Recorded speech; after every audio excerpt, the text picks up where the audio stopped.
Alright, NMAX version 2. Yan, sila sir, nagpalagay po sa atin ng anti-tape Yamaha 2-way alarm, no? Andito na po yung socket mga sir, no? Okay, naglagay na po tayo dito ng abang. Bali, plug and play po siya mga sir. Ayan, once na may salpak na po natin yan dito, keyless na po yung motor sir. Pwede na po tayo mag-start. Gamit lang po itong dalawang remote, no? Kahit hindi po natin hinawakan yung motor. Ayan. Okay. Start, 1, 2. Okay, ayun, no? 100% keyless na po yung motor na sir. Mamaya, ikakabit po natin yan dito, isi-secure po natin, no? Para hindi po basta-basta maabot ng mga kawatan. Okay, anti-tape na rin po siya mga sir, no? Ayun, no? Okay, nagpa-install na rin po sila Paps ng package natin, no? Ang package po natin pala nito, package number 9, which is Yamaha alarm, PIA horn, dalawa po yan, no? Tapos mini driving, combo lights, rapid horn, horn switching. Ayan. Tapos passing switch, andito na po, no? Stock switch po yan mga sir, Hindi po tayo naglalagay ng mga tinatawag na OEM na switch, no? Kasi mas matibay po itong original mga sir. Ayan.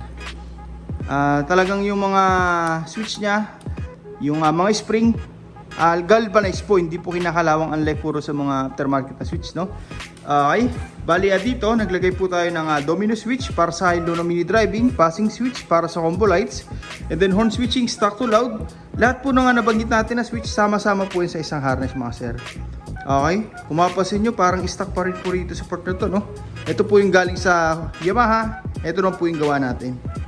Okay, lahat po yan binabalot natin para malinis tingnan. Bababa po yan, tapos yung ating PIA horn, original po yan mga sir, no? Ayan, hindi po yan yung replica na mahina yung tunog, no? Ito original po ito mga sir. Lahat po yan, dumaan po sa isang harness. Ito po yan. Tapos papunta na po yan dito sa ating power module. Siya po yung distributor ng power, no? Mula sa battery, papuntang trigger sa mga switch, and then papunta na po ng output sa mini driving, PIA horn, combo lights, horn passing, horn switching. Ayan, pag meron po tayo nito mga sir, hindi po tayo magkakaroon ng fluctuation sa kuryente. Kahit po magsabay-sabay po naka-on yan mga sir, no? Talagang may distributor ang power, hindi po magkakaroon ng agawan. Made in Japan po ito mga sir, Denso. Kaya matibay po talaga. Marami na tayo na-installan po ng ganito, no? Hanggang ngayon mga sir, 6 years ago, 5 years ago, hanggang ngayon okay pa rin, no? Ayan. Kagandahan pa dyan, compact po mga sir. Wala na tayong makita mga kung anong nakahilera po dito na relay, no? Lahat po yan nandito na. Okay, isang power module po siya. Ayan, lahat ng mga wirings natin, ayan, nakabalot po. Ginagaya natin lahat ng stock, no? Tulad ng Yamaha, Honda, Suzuki, lahat po yan binabalot natin para magmukha pa rin stock. At the same time malinis, walang pansit para kung sakali, no? Magpapagawa man tayo sa mga mekaniko, hindi po sila mahirapan kasi wala pong mga wiring na sagabal, no? Na anytime pag walang balot, pwede pong masugatan, mabalatan, pwede pong magkos ng sunog. Dito, secure po yan mga sir, no? Umulan, umaraw, since nakabalot po yan, wala tayong pangamba na baka magkaroon ng malfunction pagka nabasa po, no? Okay, may mga nauuso kasi na wire ngayon, no? Nakalabas po yung mga wire dito, naka-high voltage lang, walang mga balot. Tapos color coding daw po, no? Para pag nasira, madali daw kahit mga customer, kayang-kaya po i-repair, no?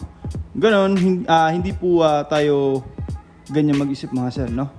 Okay, hanggat mari, bago lumabas po yung unit dito sa atin, 100% finish po yan.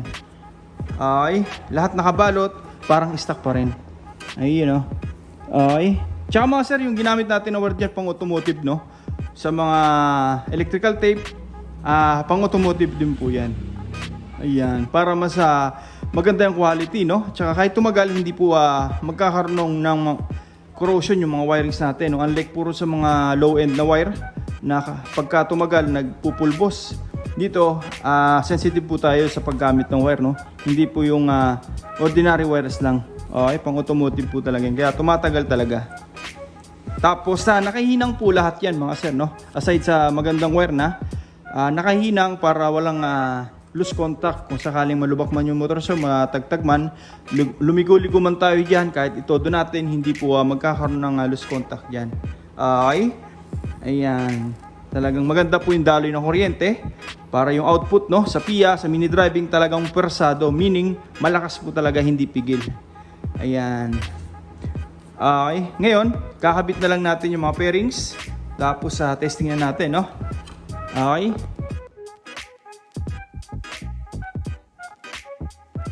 Start, 1, 2. Yun, no? Okay. NMAX version 2, package number 9 po ito, no? Which is Yamaha 2 alarm, mini driving light, PIA horn, combo lights, horn passing, horn switching. Tapos yung ating combo light setup, no? Okay, additional din tayo dito ng dual contact signal light. Okay, kasabay na po yan ng stock park light natin, no? Okay, white po yan, allowed po sa LTO yan mga sir, ha? Pagka nag-signal light po tayo, automatic po yan, magiging dilaw. Okay, pag pinatay natin, babalik po sa white. Ayan, additional po yan mga sir, ha, sa package sa number 9 po natin, no? Mini driving, PIA horn, combo lights, Yamaha 2 alarm, rapid horn, ayan. Okay, check natin, no? Ito po yung stock headlight ni sir. Ito po yung mini driving, no? Yan, napakaliwanag po niyan mga sir. Dahil po nito yung mga 60 watts sa MDL mga sir, no? At the same time, low wattage, meaning mababa po yung konsumo. Dito, mataas lang po yung lumens niya. Hindi po tayo bumabase sa watts mga sir, ha? Bumabase tayo sa lumens, yung tingkad po ng kulay. Okay, talagang super white, super yellow. Yun, no? Tapos passing light, ayan. Dito mga sir, hindi po tayo naglalagay ng passing light dito, no? Sa menu. Kasi iba po dito nilalagay, no? Ang problema, kung sakaling gusto natin mag-monitor ng trip 1, trip 2, yung ating gas consumption, kailangan pa po natin patay yung makina para makapag-camino tayo. Okay, dito, naglagay na lang tayo ng additional switch para sa passing light, no? Okay, para as is na po itong menu. Anytime, pwede tayong mag-menu nang hindi po tayo humihinto. O kaya hindi natin pinapatay yung makina, no? At the same time, pwede tayo mag-passing sabay-sabay. Menu, tas passing sabay-sabay. Hindi rin po tayo naglalagay ng mga aftermarket na switch mga sir, no? Yung tinatawag na OEM. Kasi marami na tayong customer na tinanggalan po ng ganun kasi ang issue, pag nababasa, kinakalawang po yung mga spring hanggang sa masira agad, no? Tapos, namumuti po yung plastic. Okay, hindi, unlike po rin sa stock, mas matibay. Okay, ayan, passing switch, ayan.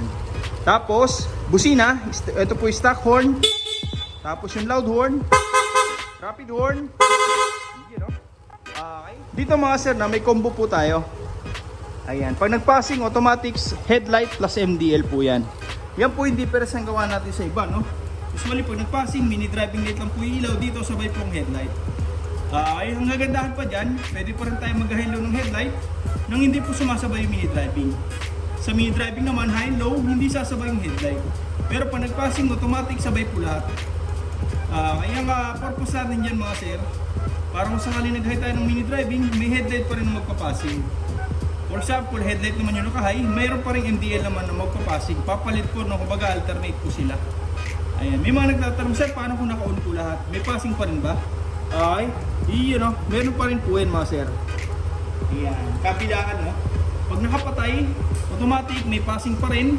Kahit nakabuhay po yan, may passing pa rin. Okay, ayan, no?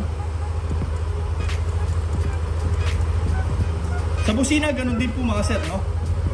Stock horn, wala pong blinker yan. Para pag nagpa-register tayo, fully stock, wala po tayong magiging violation po, no? Tapos, loud horn, doon na po mag-horn ng horn passing. Rapid horn, yun, no? Kahit po naka-on yan mga sir, MDL, high ng headlight, busina, meron pa rin po yan. Rapid horn, okay, ayan. Heavy duty po ito mga sir, yung nilagay natin na switch, waterproof po yan. Marami na tayo na-install ng ganito po, no? Hanggang ngayon mga sir, all goods pa rin, no? Okay, MDL, high and low, separate po yan, hindi sasabay yung headlight. Headlight, high and low, hindi sasabay yung mini driving. Pero pag ito po yung pinindot, automatic slot sabay. Okay, ayan. Ngayon, demo naman natin tong alarm, no? Ito po pala yung switch ng stock horn, ha? Tapos loud horn. Okay, dito mga sir, meron po tayo dalawang remote. Anti-tape po ito mga sir, no? Ayan. Keyless version po ito. 100% kahit di po natin hinahawakan yung motor. Once na nag-start tayo, dalawang pindot lang po. 1, 2. Okay. Dalawang remote po yan mga sir. Isang main, isang duplicate. dito, pares na po sila ng function mga sir, kahit ano pong dali natin dito, no? Okay lang kahit iwan natin isa sa bahay natin. Ayan, no? Ang difference lang po nito may antena, may locator po siya, which is ginagamit sa parking lot, no? For example, yung motor natin, hindi natin matandaan kung saan tayo nag-park, pindutin lang po natin to. Automatic po yan, mag-hazard, mag-alarm.